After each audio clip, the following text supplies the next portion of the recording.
In this video, I'm going to take you on a journey to when things were a bit different. For me, it was hours spent in the rain waiting for the bus to get to Games Workshop, or making the decision to either use my coat as something I could wear, or a way to hide my hobby shame. Yes, it's 1996, and we are at the height of 2nd edition Warhammer 40,000. I have recently uncovered all of my old codex books and have gone on a mad mission to collect every single one. Hidden amongst the rubble that is the back of the shop, I found the How to Make Wargames Terrain book that was made so popular back in 1996. This was the dream. This was the way I wanted to play Warhammer, but as a young man of 9 or 10, I couldn't. I had 2 older brothers and we spent a lot of time playing Floorhammer. We used books as hills, pillows as swamps, and we had a good time. This is full of so much useful information, and so many of these different pictures, models, and the whole style was iconic and has created Warhammer that we know and love today. The plan here is to build a board reminiscent and similar to the style of Warhammer back then. Now, we didn't have the internet, what a boomer thing to say, and there was no easy way to get hold of loads of different tools and materials. If I needed some wood, I had to get my dad's mate with a van to go to B&Q and pick it up. If I wanted to get a foam cutter, I had no idea where to get that. But I have amassed a whole ton of junk, really, and things you can use for free to make this kind of terrain. And I'm going to do my best to stick true to the original stuff. So join me on this journey and get ready to see some beautifully flocked Goblin Green boards. First up, it's making corner ruins from cardboard. This is just any old cardboard you get from a box from ordering something. So, if you needed 1 or 2 bits for this video, you can just use the box to make the terrain. It is pretty much free. I decided to bevel the edges because I hate the rigid edges, and you'll find actually, particularly with some of these older techniques, that PVA glue can make the cardboard warp a little. By rounding the edges off and beveling them, you can weigh these down with other products. I'm then going to use a model. This is kind of the only old model. I had all of my 2nd edition models stolen many years ago, so I am on the rebuild. But I've got an Imperial Guardsman, kind of a similar height to models of the time. I'm going to use this to measure up and build the walls. So I've got the flat circular bases there. They are just going to be the green parts. Then there is another flat piece, which will be the floor of the building. And then there will be the walls. It took me a while to get this all together, maybe half an hour, but getting some high-grade PVA glue from Geek Gaming Scenics, or in fact anywhere you like, you can glue the floors to the floor for more floor. This is where things will start to warp because getting cardboard wet. So there are ways around this, PVA gluing the other side, or getting something really, really, really heavy and sitting it on top of things. Ideally, you wouldn't use cardboard for the floor, but this is 1996 and this was the way things were done back then. And these are the general shapes of these corner ruins we're looking at. I'll hack into them and I'll rip them apart and I'll do more to them later. Then it's get some filler. I went to the pound shop, just got some simple wall filler pre-mixed, comes in a big tub, and jab this on. This will fill in the gaps around the sides, and this is the best way I find to flatten the pieces out. Once this is covered in flock and everything else, you won't see any of this anyway, but it adds a little bit of weathering damage up the sides of the building. And then I found a kind of cool technique. I didn't discover this anywhere. I was actually cutting this up to cut holes in, and I realized that what you can do is you can cut just the top layer and pull it apart, and you end up with kind of corrugated cardboard in between, and this looks like corrugated metal. So hack this apart to your heart's desire on the floors and the walls, and you'll end up with kind of cool looking buildings that cost you basically nothing. We'll leave them like that for now, but we will come back to them later on. Next up, it is an absolute classic, the green ball with cocktail sticks jammed into it. The circly spiky balls of death, kind of the orc cacti of the time period. Now I found these circular balls in the art shop for about €5 for 50 of them, I think. So I'm going to cut some flat surfaces, stick them together to get various bits of height, and then I'm going to cover them in flock, which you'll see later on. The floors were made from cardboard with beveled edges, covered in the filler again. And then when those have dried, it's PVA glue to glue the flat surfaces to the bases and then glue them together. It's really, really simple to do and actually looks pretty cool. I'm going to cover the polystyrene in Mod Podge. This is another product which will help protect the foam from sprays and other things I'm going to use on the later on. You can use PVA, but this is just a better product. And with that, these are prepared for the process later. Then it is on to the wheat fields. Now, if you never saw these before, These are probably the easiest thing and the cheapest thing you'll ever find in the wargaming hobby for pieces of terrain. I went and found a doormat. Annoyingly, it had a robin on it, so I had to murder the bird to make my fields. But all you have to do is pick some sizes, get a relatively sharp knife, and make several cuts along the base. You can glue these down onto cardboard bases and flock them or give them fence edges as well. I decided not to do that in the video because that's it. That's literally it. The terrain is done. It's like 5 slices of a knife and you have some crops. Moving on to something slightly more complex. We are going to do hills, and hills back then were always butted against the corner or the edge of a board. They had steps in them so you could line up your Empire infantry in rows of endless gunning, or they would be something in the middle that everybody could kind of hide behind. If I was going to put a hill into the corner, I made sure to use the uncut corners of the polystyrene, or I just cut the circles out for the centers to line everything up together.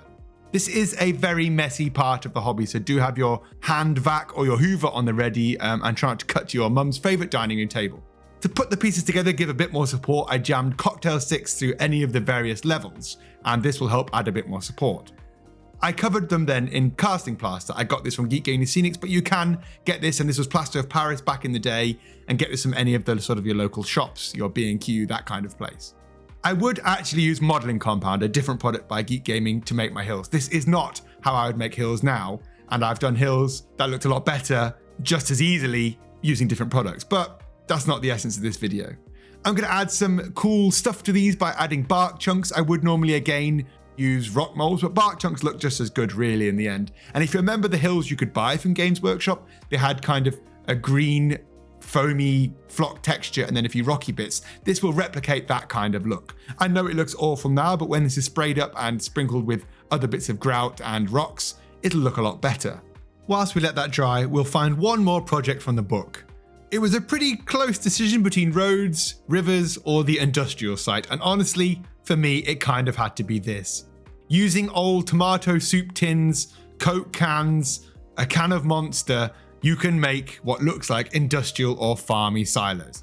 I cut up some blue foam, stuck it to the cardboard, and then made space by swizzling and pushing in the Coke cans. I also found an old dice tin, which made for kind of a cool generator. Using PVA glue, you can glue the foam down onto the cardboard for a second part of the base, and then get very heavy, useless old books like Warhammer codexes, which, you know, that's a conversation for another date. And for this one, I'm actually going to use a modeling compound just to show you that it is pretty handy. It works the exact same way as casting plaster, except it's stronger, it's firmer, and it's more hard wearing. I'm going to chip these up a bit to make them look a bit damaged like the rest of the board. I'm not going to damage the Coke cans themselves because I don't fancy metal shards slicing my hands up, and 9-year-old me would obviously have, caused some damage. Then I'm going to use base ready city rubble. Now this is what I'm going to use. You can of course find any kinds of grouts and gravels, but I just think this is a really nice product because it has big and small pieces in it. Then hit it with, when it's all dry, hit it back in with the Mod Podge, and then it's time to get the spray cans out. Now I tend to use any cheap spray cans I can find for my terrain. It doesn't need to be the super expensive stuff.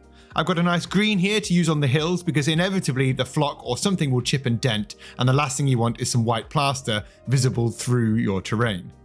I also use some greys and whites of varying different colours to add some nice colour to the rocks, and this'll look really good when the flock starts to settle in later. Using the fast dry basing glue from Gaming Scenics, I'm going to add fallen and broken rocks to this terrain. The advantage to this stuff over PVA glue is it dries quicker and it is tackier, so it keeps hold of and grabs all of those small bits of rocks in places where you want it to stick. Using the city rubble you saw earlier, I'm just going to heave this on and throw it all over the place, and random bits will stick in the right kinds of places. Then, to secure it all in, I'm going to use the matte Scenic sealant spray. This will get into all the nooks and crannies and make sure everything sticks nice and firm, which makes these hills nice and playable, which is ultimately what we want from our gaming terrain.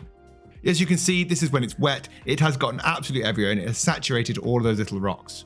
I'm going to use the same green on the cactus or cacti because it'll all tie in together at the end. I feel like giving things a nice base colour similar to the colour you're going to do gives you some protection later on.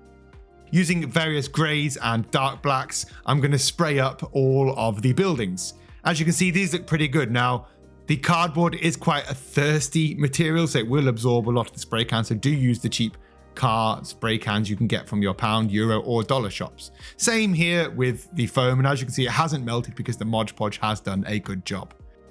Then it's on to the pièce de résistance, the true 90s stuff, green flock. And yes, it needs to be disgusting, it needs to be light, and it needs to be basically Goblin Green. I've got a nice mat, which is flocked, so I'm hoping this will tie in nicely with that, so it looks like one unified board. I wasn't sure whether I'd use textures, but I actually felt like flocking the tops of these might make them look a little bit different and a bit more like the trees or the cacti you've seen in the video so far. These are almost there, we just need to do the cocktail sticks and then they're done. As we have all the flocks out, we might as well do everything else together. Adding this into a few places just will help tie it into the board, and the hills I'm going to use various different colours and shades to try and create a bit more interest rather than just the flat green that we have as the main unifying colour. Same with these industrial bases, just a few bits up the side to help tie it in with the rest of the board. Then a few extra little details. I couldn't find any of the original Games Workshop toilet blush style trees, so I found these on AliExpress. They're pretty cheap for a pack. They aren't very big really, but they'll just add a bit more interest onto the hills, and these jab straight in with a bit of glue and they'll stick there forever. Then it's painting up some details, and to be honest, there aren't very many to do. Give everything a good dry brush because dry brushing was the way in the 90s, and then just paint up some of these metal bits. You could of course make these rusty using various rust effect paints like the Dirty Down Rust, but I'm not going to do that because that didn't exist. We're almost there at the big reveal. The last thing to do is to get some red paint or spray paint, which makes everything a bit quicker, and spray up the cocktail sticks, then jabbing them in to create the hole, dunking them in some glue and pushing them through. I actually snapped them in half so they wouldn't be too long, and this will get you the pokey bits where you'll hurt your hands loads of times doing it. And with that, the board is done. Overall, I am pretty happy with the outcome. This looks like a board that 9-year-old me would have loved to have played on. Is it how I would do everything now? No, of course not. Things have changed, things have moved on. But this does to me bring back a sweet sense of beautiful nostalgia, reminding me why I got into the hobby in the first place, and it's also gotten my second edition brain going. If you've enjoyed this video, please do make sure to like, share and subscribe and hit the alarm bell for more videos to come. If you want to see more second edition stuff, just let me know because I have so many ideas. I'd love to do a fantasy based board using the Pringles tins, roads, rivers, bridges, and I'd like to get painting and possibly playing some second edition Warhammer. If you want to support the channel, please do check out all of the links down below. You can get a lot of the products from my shop, Broadsword Wargaming, based in the EU.